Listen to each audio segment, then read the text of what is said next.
What is up, everybody? It's Dr. Vibe here, host and producer of the award-winning Dr. Vibe Show, the home of Epic Conversations, and I'm the host of Epic Conversations, 2020 Best Podcast News Award winner, and 2018 Innovation Award winner given out by the Canadian Ethnic Media Association. As always, I am, at least for now, still, I am the host of the only online show in the world that's for dads and fathers. It's sponsored by Dove Men Care. It's also co-sponsored by Dad Essential, Canada's national fatherhood organization. And through that collaboration, I've been able to reach out to over 75,000 fathers around the world this year. And I am the board chair for the Global Food and Drink Initiative, which is a multimedia not-for-profit that showcases Blacks in the diaspora that are doing their thing in food, drink, and travel. And as always, I like to say you're blessed, highly favored, a magnet for miracles, and a solution for someone's problem. Morning, Mr. Knight. And Blackalicious. How come you always forget Blackalicious? That's like I am Blackalicious, but yes. you're Powerlicious. So you're Powerlicious. I'm working on that. I'm working on it. Empowerment is key. For those that don't know me, my name is Ryan Knight, one of the co-founders of the Afro-Caribbean Business Network. We work with entrepreneurs of African and Caribbean heritage, one, to figure out what stage they're in, and then two, to help them create a blueprint to exponentially grow their companies. I'm also an entrepreneur myself. I run the Detailing Nights, a mobile waterless car cleaning company. We go to people's houses and their offices, clean their cars on the spot without water, and with our plant-based eco-friendly cleaning supplies. But what I'm most proud of is our youth entrepreneurship program. So shout out to Taj, Torian, Nathan, that's in our this fall. It's not cohort. Summer. When I went outside 100%. It ain't summer. It's not summer, yes. brother. So yeah, man, we're in the fall swing of things, but winter is coming. So Winterlicious. Get it in now. Yes. Winterlicious. Last call for fall, November, we're going to do a big push. Get those cars clean, disinfected before winter. And tell them Ryan sent you and we'll hook you up. Ryan sent you. Yes. Ryan sent you. What's been going on this week? This week has been pretty packed. I mean, we were launching our VR metaverse, which was pretty interesting yesterday.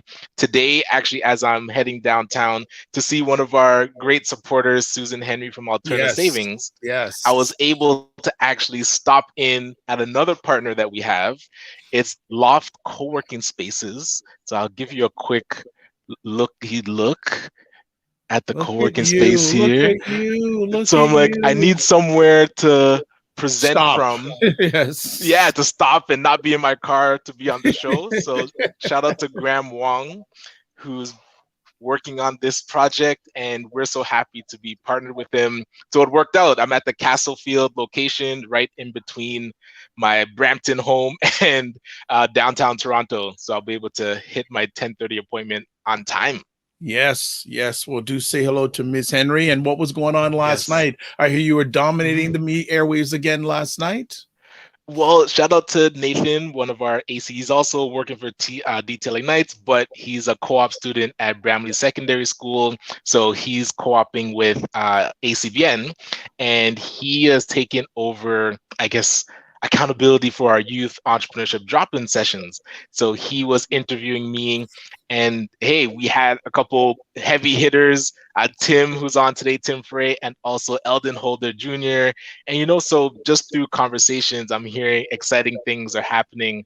And then I had a call with MP Wheeler from BC, and just to talk about what we're working on and our relationship with the BBA BC, the Black Business Association of BC. Again, shout out to Narissa.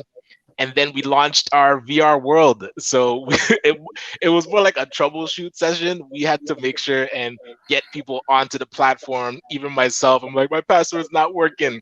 So it was a learning experience for all of us to get into this VR world. I'll send you some footage. It was pretty interesting. So people are watching live on the replay. When I tell you that Ryan dominates, I don't even have to, just more proof, and it's even from his own mouth. He's just dominating, like he's just dominating. But you were having a pretty dominant conversation last night too. My wife and I were able to tune in. You want to give a little overview of the vax conversations you're having? Oh my God. I like that little overview. Last night between myself and Paul Osborne, we co-hosted TO Vax or not TO Vax. So yes. We had some members from the medical area of the city of Toronto, and we also had a lawyer, Nia Singh, and it got a little intense at times. So some of the conversation, it was an hour and 45 minutes. It was great, and I've heard so many positive comments from people last night saying, wow, like you got to do this, you got to do that. Have over 350 comments on the YouTube page just from that conversation. Yeah. So, I'll just say when you host things like that and you say you want to engage the audience with comments, about 10 minutes, I said, no, I waved a white flag in my head and said, just focus on the conversation. Yes. There were conversations going on in itself, but there is a part 2 coming up. So get ready. There will be a part 2. But it's been a positive, productive week, and many things going to be getting ready for an announcement in the next 2 weeks, specifically for Black Canadian fathers. That was something myself and Paul been working on for about the last year. And we just got some update yesterday. So in the next few weeks, you'll be hearing an announcement on something that the next step is coming about. So that's a little bit it, but that's a little bit what's going on in the world. Well, you know what? We have a guest here today. And why don't you give him an introduction? Oh, my pleasure. And as I got to meet this gentleman and speak more with him, we've been able to work on collaborations, one being the big consortium project amongst Black focused organizations when the Canada Digital Adoption Program was coming out. And I sent a call out to say, listen, this is something that we as a community could collaborate on and put in a joint application. Tim Fray, who is our guest, answered the call, and ever since I've been able to learn more about what he does, I've been inspired. He's working on a level that I aspire to get to.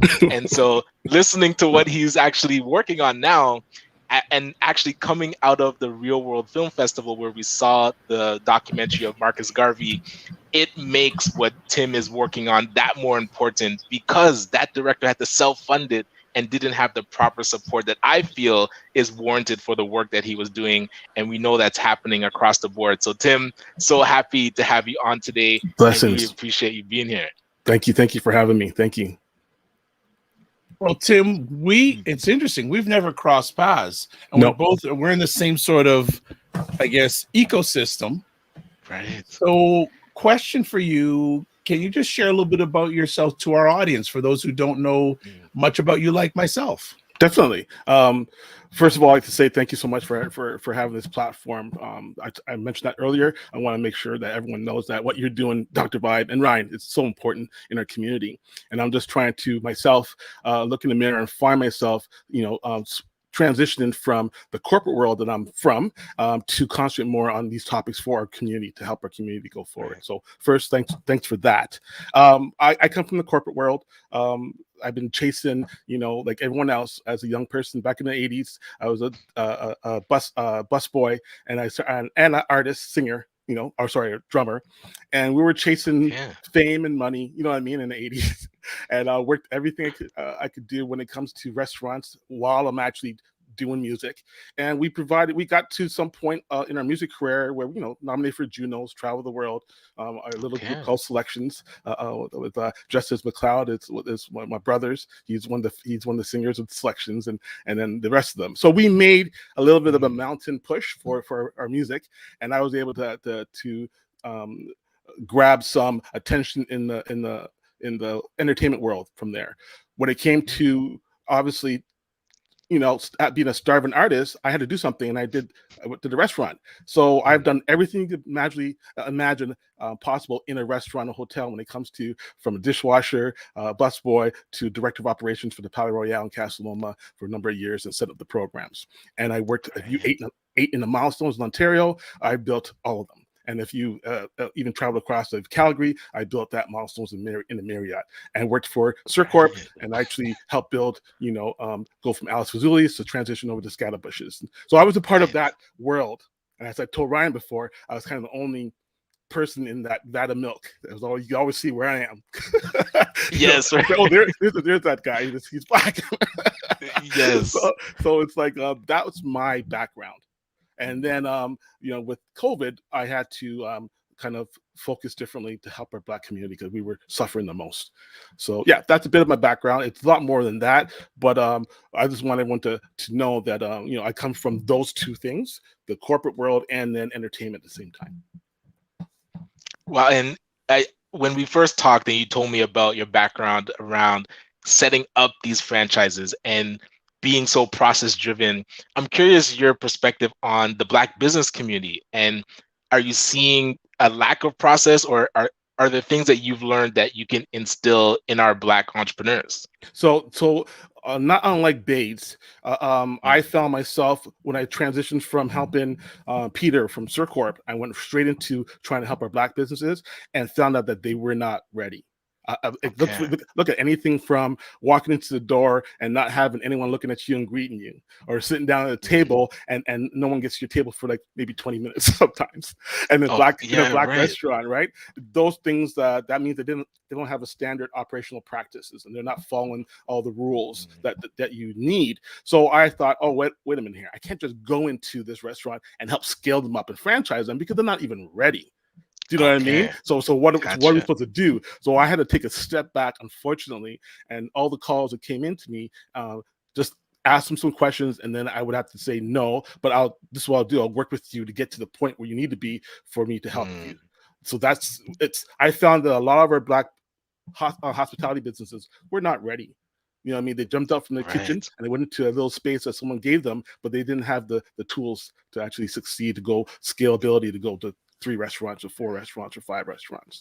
So Tim, the challenges that you saw in your early days doing this, and the challenges that the service restaurant industry are experiencing now, are they still the same or are they different? No, they're exactly the same. I'm also have business in the Barbados and Bermuda. My studio has been in the largest studio in Bermuda is my studio. In 1998, we opened it up. So while I'm over there, I'm checking out the restaurants businesses over there, and the ones that come from Europe, you know what I mean? They're fine because the ones who are running it are not the actual island people, but the ones who are the island people that are running their business, it's almost like it's a given how they actually present themselves, you know what I mean? Or they don't care. They're on the phone when you're talking to them because, the host or something like that.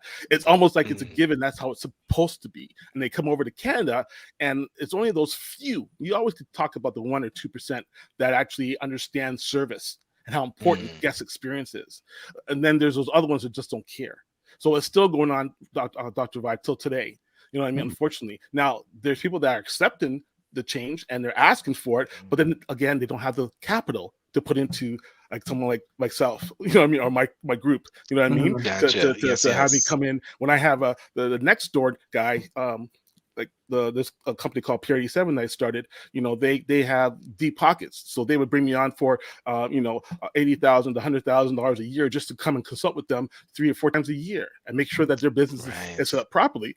So unfortunately, you know, I'm also a businessman myself, capitalist. I have to go where the money is too, right? Because I'm on my own. So with my own business. So yes, it's still there, unfortunately, but we're trying to make a change. I'm working with Restaurant Canada, and we're trying to, you know, and make a change in our community. You know what I mean? So, out of curiosity, Tim, before we went on live, how many companies do you have? I want people to hear this. Well. Unfortunately, okay, so over 20 companies that I'm actually invested in or running or have a major stock in. Like for instance, if we pick one like Get Light Grip, which is owned by Lucius Brown, who used to be with Tom Mason. Yes. So I mentor Lucius to get him from his production. But he still does production because he's right now working with Mark Wahlberg and Rassel doing some stuff. But I mentor him for business. So he has this idea for a mic, which is a smart mic to be in the studio. So you talk like Alexa. So you could talk to the actual software program and tell him what you want to do. So you're kind of getting a professional producer without having to pay for a professional producer, because you have programs now listening to you because you know what you want. So just tell the program what you want, and it will give you the reverb it wants. It will give you the deep voice or whatever it is. So it's called Light Grip. His company, he brought me on board to organize it. So we're in that still right now. I stripped stuff down, and now I threw him up there. We still have Ray Williams and all these other people. The guy from I can't remember his name. I think it's Annie from RIM, from Research in Motion. That he's actually going to be doing the software programming for it. So I'm involved with that per se, they say, and I do a lot of that stuff with a lot of other companies. I still do the consulting. They bring me on as COO, and I actually have a piece of the company, and I actually help them develop it. And I wonder, and I mean, I don't want to harp too much on the lack of systems, lack of process, lack of customer service in some of the restaurants in our community. But if you were to put your finger on something, or even if there was a message that you wanted to send out to the Black restaurant community, because right now Black Restaurant Week is about to start with buyblacks.com. So a big spotlight we want to put on these restaurants. What are some things that they could start to either pay attention to or change immediately that would kind of get them to that next level? So one of the first things I always do when I do an analysis of a company is to find out if those owners have themselves in a box. Majority of our owners buy themselves a job. They don't have a actual a company they're running. They're just in a job that they bought, and they work in it. And they work in it so much that, and they don't put themselves on a line saying that they are paying themselves. So their end of the year is false. Their reporting and audit is false because the amount of time they put into that job, they would have paid themselves. That could be $100,000 a year that they pay themselves, and that should be on their bottom line. And so, if they're making, which is average restaurant makes around 4 to 5% net after EBITDA, then therefore they're less than that if they add in what they're doing to the business. So they need to, what I come in and do is say, I'm going to get you outside of the box, looking down and see how you can actually standardize your business. You know what I mean? Therefore, now, in order for you to grow in 2-3 years, you got to be outside that box. You can't be in the box, because every day something is thrown at you that you're just putting out fires, and then that's all you're doing. And then you get so frustrated after a couple of years, you just give up. You know what I mean? So I would say the first thing to do is we got to get them outside that box, look at their company as a whole. And what can they do to standardize, their food, standardize their doors, standardize their staffing, standardize their labor? You know what I mean? We got to standardize that. And that's the only way you could copy that standardization and move to a second location, a third location, a fourth location. Once you get to the third location, I'm telling you right now, it's golden. But a lot of them don't know. They stick with their first one. Once you get to the third location, it's golden. So Tim, let me ask you something. Would you recommend any Black person to get involved in the food service industry? So this is what I just went through last week with I'll tell the person. I'll say the person's name. No, actually, I won't say the person. No, don't. I won't say the person's name. I sat down with them online. I take this and to consult and ask them why they're doing it, and then ask them about the company that they can get into. They are franchising a company that is standardized already. So I was happy. I was smiling. They already did their homework. You know what I mean? They're going to actually buy a business that already has a marketing going well. The business already has 2 or 3 other locations. They already have standardized buying power. So the vendors they buy from, it's a one vendor that buys for all the locations. You know what I mean? For certain things, they have those same questions I asked, and they said yes, yes, yes. I said, get into that business. Right wow. away. Yeah. But then there's other ones that call me down at Eglinton Avenue. I won't say names. You will definitely know the names about their restaurant on Eglinton Avenue. And I sat with them and I said, you need to actually sell this business. Or get out of it. Okay. You know what I mean? It's you're a walking bankrupt owner. You know what I mean? So I said, it's real though. It's real. This is my people. I have to say that. I save you from headaches.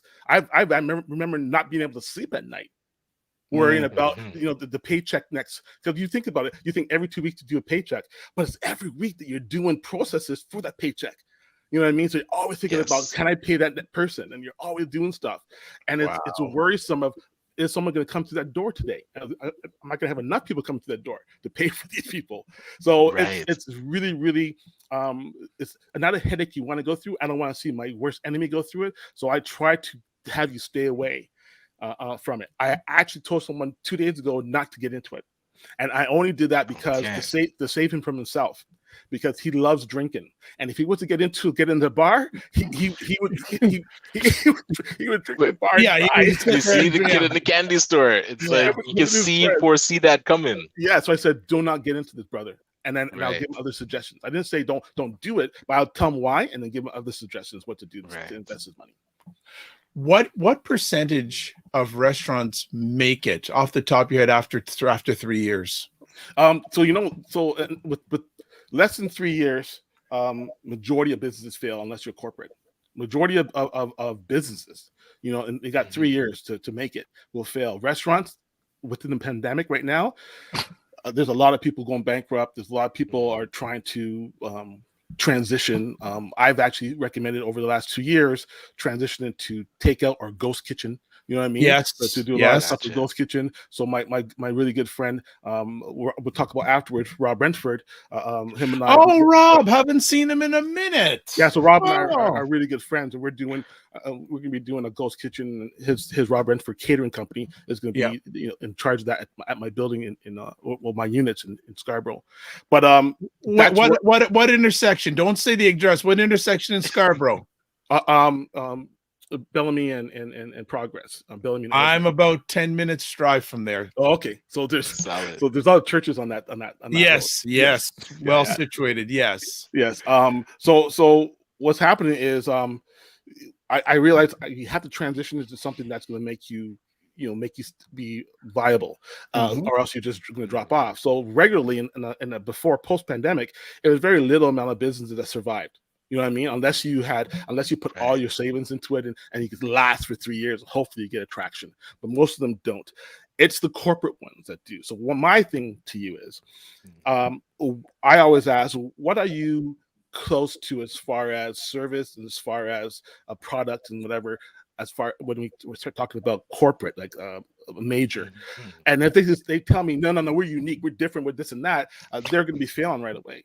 But they say, no, we're almost like Popeyes. Oh, okay, you like a Popeyes, you do the chicken and all that stuff. Yes, but it's a little bit different twist. Perfect. Then follow what they're doing, because you see that they have master franchisees out there opening up 30 of them at a time. Yeah. So you have a different twist to yours, but you can still follow the same formula. The system, process, right? Duplication. Yeah.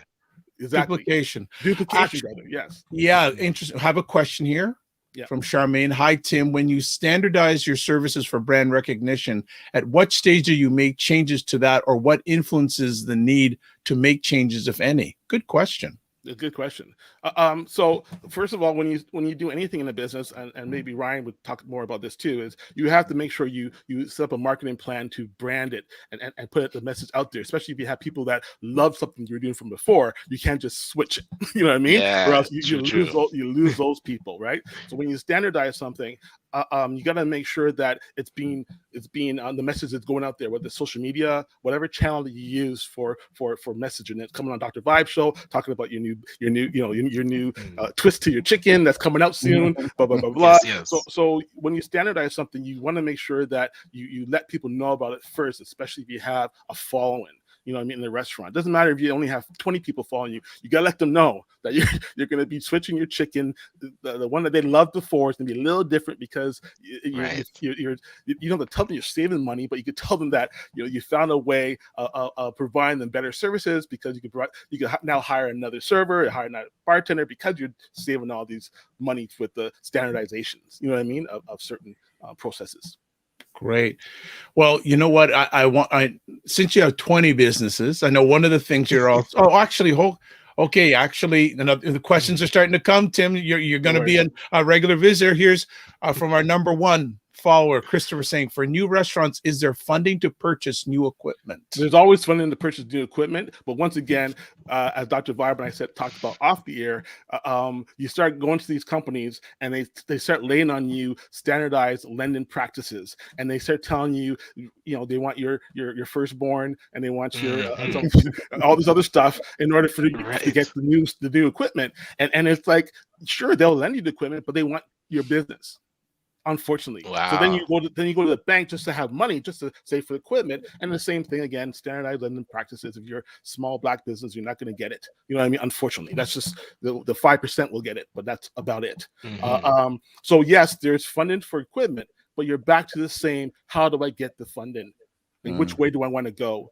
Do I want to put up my mortgage on my house to get the equipment? You know what I mean? Do I do? You just got to think about it. But there's always funding for equipment. Yes. Good. Or what I say is, lease it. There's companies out there, equipment companies that will let you lease the big stove or the big salamander or whatever it is, and then for sure they will now give you a new one after 3 years. So you now can keep leasing it. As long as your business is going to survive, then you have that into your lease part of your budget. Well, we're not done yet, but I think, Tim, I'm already going to make the request. We're going to have you back on a regular basis, because with your varied experiences in businesses and the many hats that you wear, you would be a great servant for the audience that watches. I'm a servant for sure. Thank you. The morning vibe. I like that. Yeah, really, on a regular basis.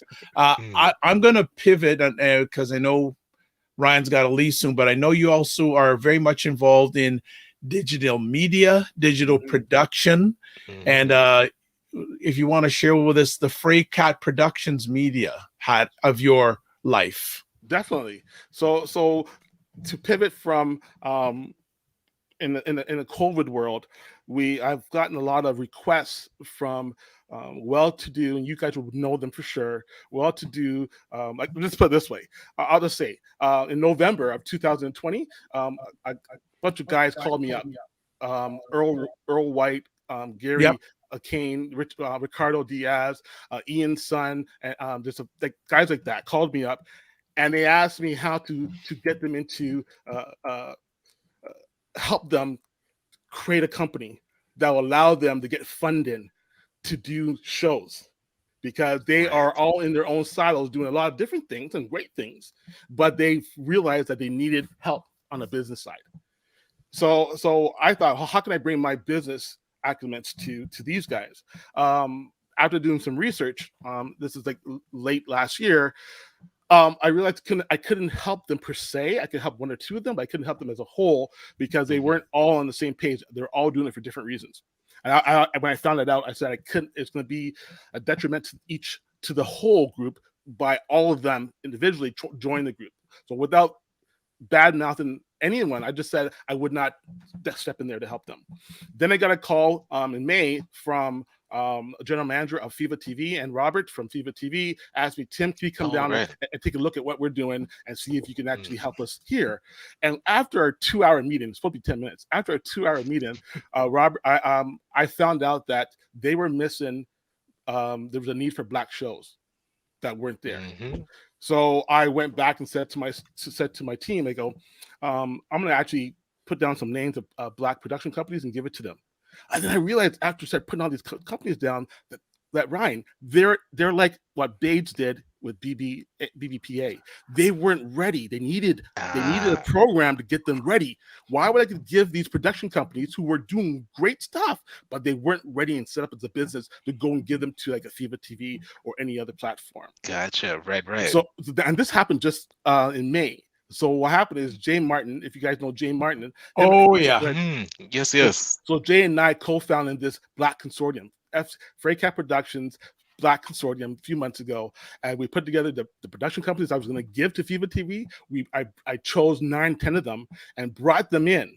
You know, you can see it. You can see it right there. And I brought them in, and what we're doing is we are now in the middle of capacity building to create the assembly line from idea all the way through to completion and beyond onto what kind of platform, terrestrial, digital platform. So I'm using one of my units at the building, and we create a TV incubator, and that's what's happening right now as we speak. So we have, for instance, a production company, myself, Jay, Andy Marshall, who's from Mahayaka Point Media in Toronto, Carl Blemon from Studio in Barbados, Anthony Burton, he's from Wavy House Production in Toronto, Lucius Brown is from AB Entertainment, he's previously from Tom Mason, and Maurice Durant, Island People Travel, he does VR for Caravana stuff. You got to go and check that out, Ryan. He does it well. What? He does it well. Subscription-based VR on Island People. We'll talk about that later on, because I was brought into that world to help them organize VR. So we have all these guys. We came together, and now we're going to help Black creators get their ideas from head, go through development stages, figure out where they're at, help them get developed, and get their stuff out to streaming. Ryan, and then, so I'm curious what stage, because now I feel like you have the founding production companies you're working with, but then for those that want to get on board, what stage do they need to be at, or could they literally just come with a business idea and get in, or do they already have to kind of be registered? What would be onboarding like? So onboarding, it's just funny you said that, because I just sent out my agenda for our next meeting next week. For exactly So we have to do the landing page. We have to do the pitch, uploading, so they can upload a pitch, whether it's video or on PDF. And what happened is the steering committee would take those and take a listen to all the pitches. You know what I mean? And it could be at any stage on the assembly line. The thing is, it doesn't have to be a skeleton. It could be an idea in the head that you have. You can come up with an idea today and say, I like this idea. Let me go ahead and pitch it. So obviously you got to do the NDA and all that stuff to protect your IP. You know what I mean? And then you pitch it. Gotcha. And then what we do is decide where on the assembly line can we inject you. Oh, you need help with the script writing. Oh, you need help with getting funding from corporate sponsors that we have.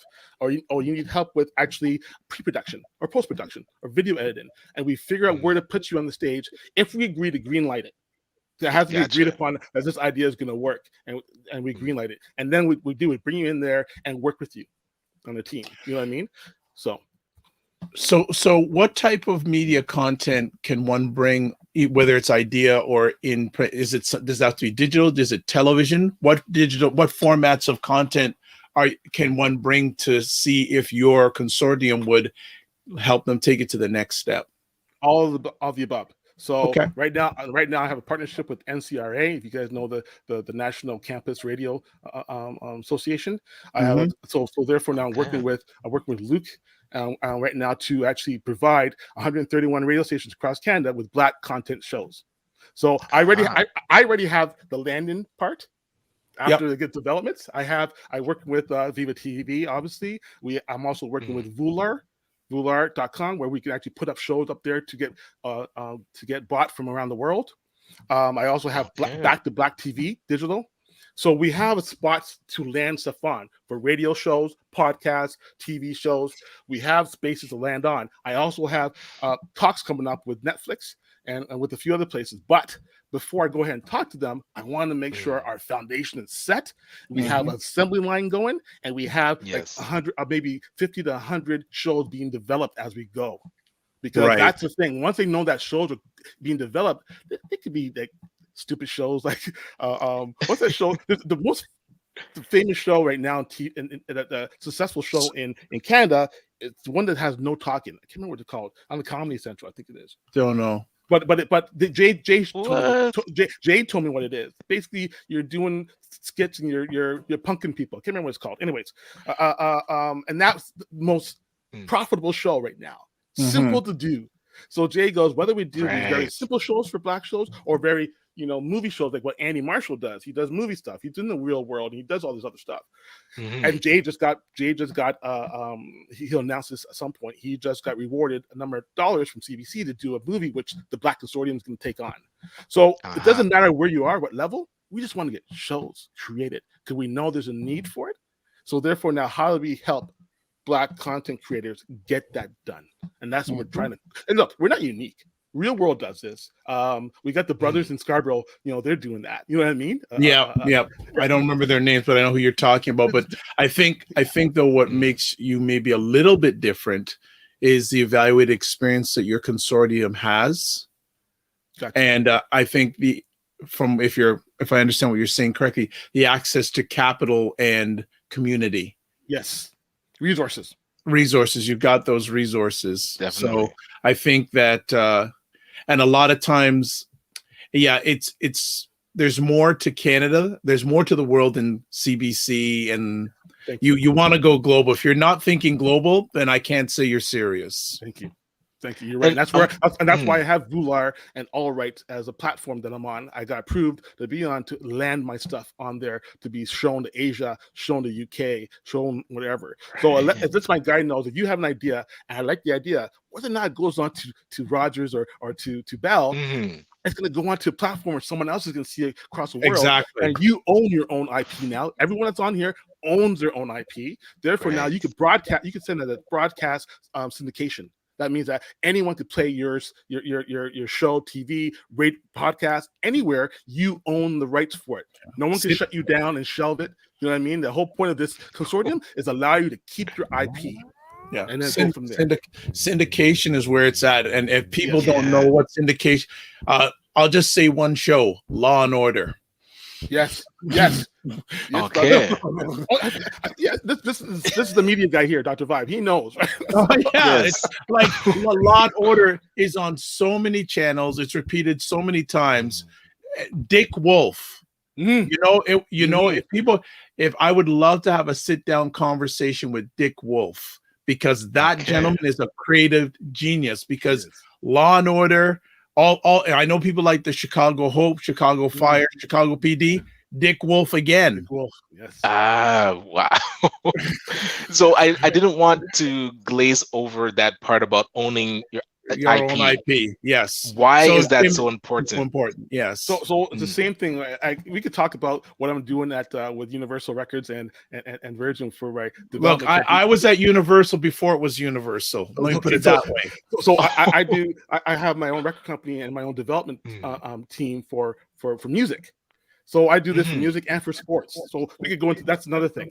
But the same thing I always say is you have to own your own IP. It's so important in music because I've been in the record company. Not even so long. Sorry to interrupt, Tim. Just any content, not just music. Thank you. Not just music. And yourself. And yourself. Yep. You have to own your own IP, and that's where NFT is going to come in really handy with the software that allows you to do tokens to get up to the blockchain, and therefore now you own your own IP. That's going to be huge in the music industry.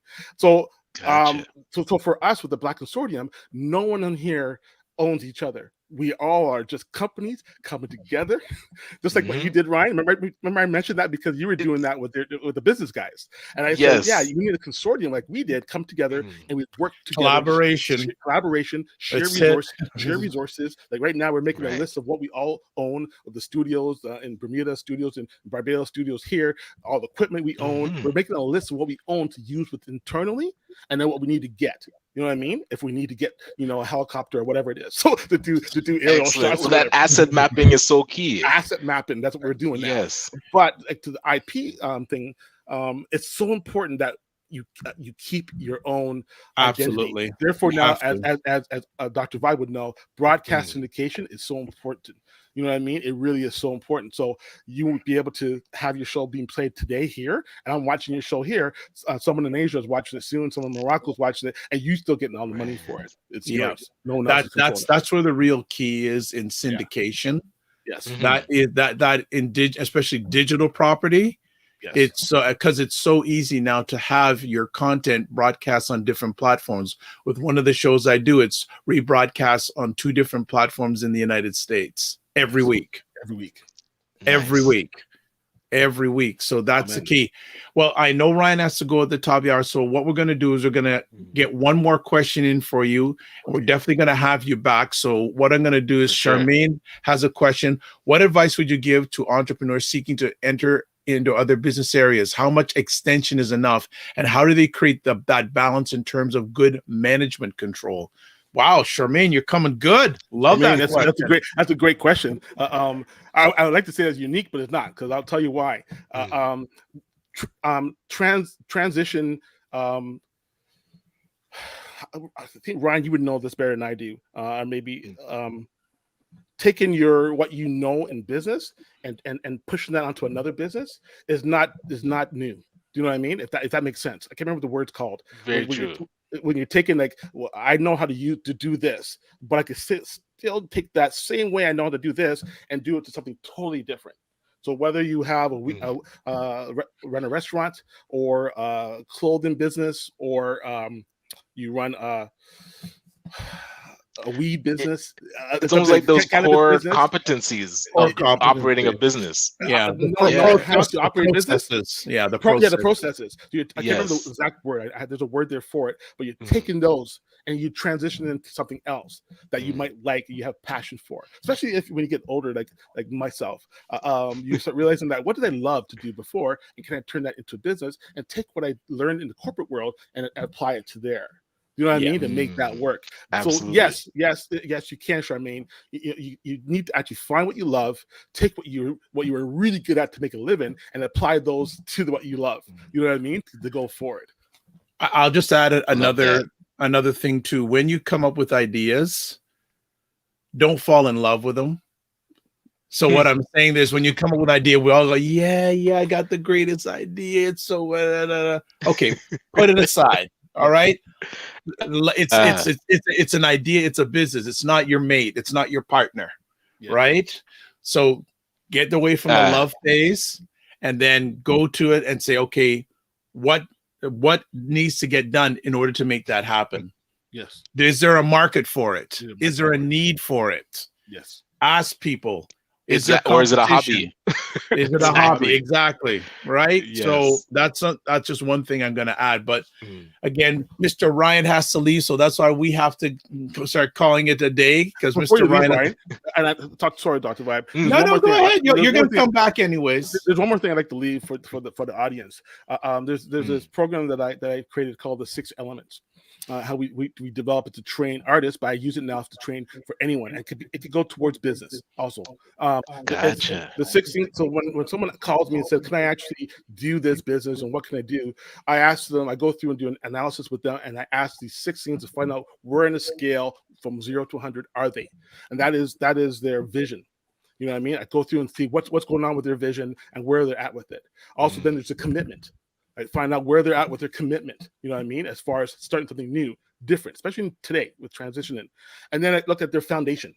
Like, did they have? You can't just want to be the best drummer in the world. You never picked up the drumstick before, right? So what foundation do you have? You know what I mean? To actually get that done. You know what I mean? And then I look at their passion for it. Because if you're going to be committed and you want to be the best hockey player, are you going to get up at 4 o'clock in the morning? They have the passion to do that. You know what I mean? How about the mother? You want to be a new mother? Are you going to actually have sleepless nights for the first year? You know what I mean? Do you want to do that? You know what I mean? Then you got to look at their team around them. And I'm talking about not just adding on people with them. Do you have the right people around you that thinking like you think?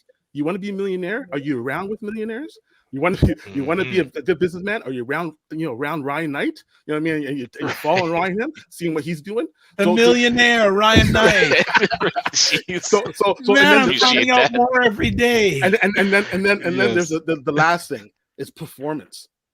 How are you with your performance? Because if Michael Jordan didn't make that last shot, all that work he put into it, it would never have come to fruition. And if Tiger Woods didn't make that last putt, he had to perform. He went through all the training, everything else, and he performed when it came important. So those are the 6 elements I use to judge, should you actually move into this field now? Should you go and do this job? Should you do this business? Yeah. And I'm curious because that team element is, I feel like, the piece that I see a lot more Black businesses missing.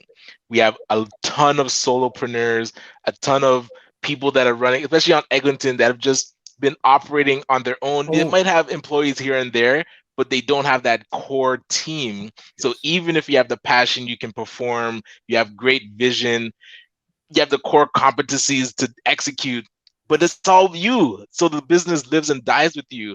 And I've seen too many businesses go out like that. Exactly. So I brought that whole formula to artists, but now I'm taking it to sports entertainment, to athletes, and now I'm working with somebody at the York Region board for the school, and I'm also working with the Peel Learning Foundation, which I know you're part of. So with Brock, is it Brock? Yeah, with Brock to do that also for the Peel School. So one of my good friends is Liz Cook from her and I went to school together, and their brother. So I'm bringing that aspect to students. You know what I mean? But I never thought about it for business, which is now I'm just thinking about it for absolutely. It works. Yeah, it transfers well. Absolutely. Yes. Okay. Awesome. So I know you have to go, Ryan. No. Just a few things. So Christopher's saying was the term you're looking for transferable skills. There you go. Yes. There you go. And Charmaine says, thanks for the good advice. You're welcome. Which is excellent. For me, and I'll just add to what Tim said, whenever anyone approaches me with a new idea, I just ask for 3 things. First of all, what resources do you have on hand? Yes. Next, how easy is it to implement? And third, how passionate you are. Passion, brother. Right? Notice that Tim didn't say anything about money, and I didn't say anything about money. Right? Gotcha. People think when they get the money, they're on their way. No. There's a whole lot of other things. Thank you. Right? Because if you don't get those other things right, no amount of money going to help you. Thank you. Preach. Exactly. It just amplifies a broken machine. Yes. Bingo. Yeah. Very good. Well, Tim, you're coming back. Please and thank you. And a few ways you can get a hold of Tim. There's a website there. He's available. If you're wanting to find out more about the digital ecosystem that he's creating with his friends and associates, it's there. Also, website is there. And definitely, Tim, thank you for taking time out of your positive, productive schedule. Thank you for being a supporter, especially what Ryan does and me second. And but it is much appreciated. We are grateful. And definitely we'll be chatting offline about a number of things. Certainly would like to have you back on a regular basis. Again, your varied experience, especially in the business world, would be a great offering. And I consider you one of the hidden gems of our Black environment. Thank you. Right across this country that people need to know about because, sorry, folks, we live in a capitalist country. Yeah. So you're judged a lot of times by the capital you have. We live in a capitalistic democracy. That's what I'm going to say. But could I say something real quick to that? Yes, businessman. Even when we're shifting to social enterprise, everything that we do still has to have good systems and good processes. Oh, yes. Nonprofits that are running and don't have good systems fail just as much as a business that has bad process. Well, that's what Ryan, I say that about a lot of nonprofits. The only difference between a profit and a nonprofit is the bottom line still has to be there financially. Right. We still have to be able to execute and perform. If you can't service it, if you're not doing your money right in a nonprofit, you're not surviving. You're not there. So Christopher saying excellent work, Tim. Thank you, Christopher. The Evercover Kacinik says facts, facts, facts.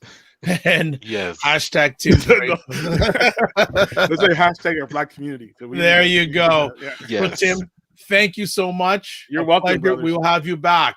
All right, blessings. Enjoy Have the a rest great of your day. Yes, sir. Excellent. Definitely have to have him back on. So much knowledge is in there. Yeah, he was absolutely dropping some knowledge bombs, as we like to say. So you're in on transit to downtown Toronto? Yeah, gonna head that way, and yeah, hopefully meeting. You know what's scary? Well. I can't tell I can't tell the last time I was in downtown Toronto. You see, right?